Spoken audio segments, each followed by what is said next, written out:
This is 8th standard geography lesson number 3, humidity and clouds. We experience dampness or dryness in air throughout the year. So places like Rajasthan, this region is with dry and hot air. Kashmir is a region with cold and dry air.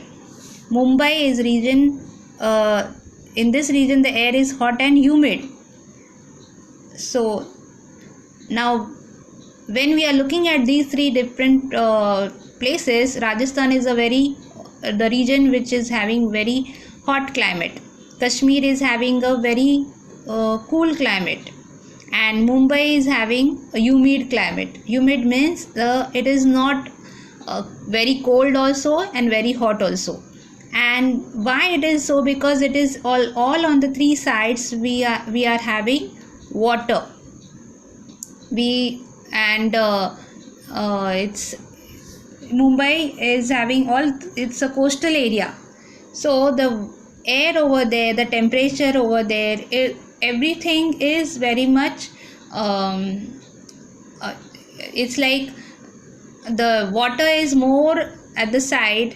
We are from all the three sides we are covered by water, and it is affecting our climatic condition. First of all, we know that evaporation, let's see, it is a process of converting water into steam or water vapor. And humidity, the proportion of water vapor in the air.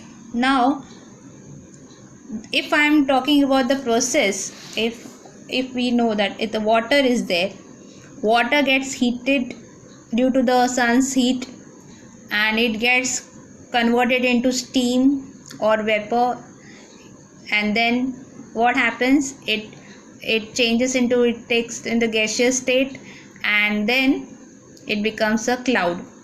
So this is a process ongoing, and the temperature, it is a very prime factor to help this occur. We know that how rain falls or how we do get rain.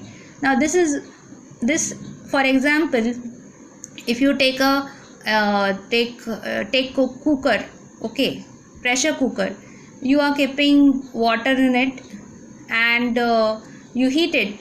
What happens, we see that when the cooker is heated, or when our mothers are cooking food in the kitchen, the temperature in the cooker gets very much high, and the water goes up to the very boiling point, maximum boiling point. And what happens, as the water starts boiling due to heat, the steam occurs and the pressure get created in the pressure cooker. And then when we get the whistle, when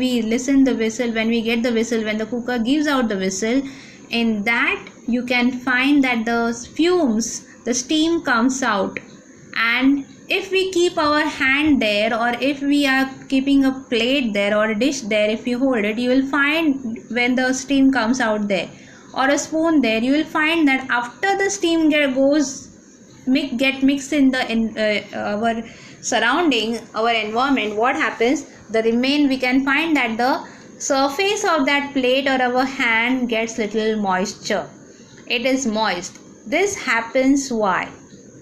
And you can find that if you are holding that plate or dish for a very longer time there in the steam, you will find that the droplets get stick into it. The steam changes in the steam that gets stick to the plate or the dish, it changes into water droplets. So this is a continuous process happening in our surrounding also, in our environment also. And this is a very major part of nature, which it has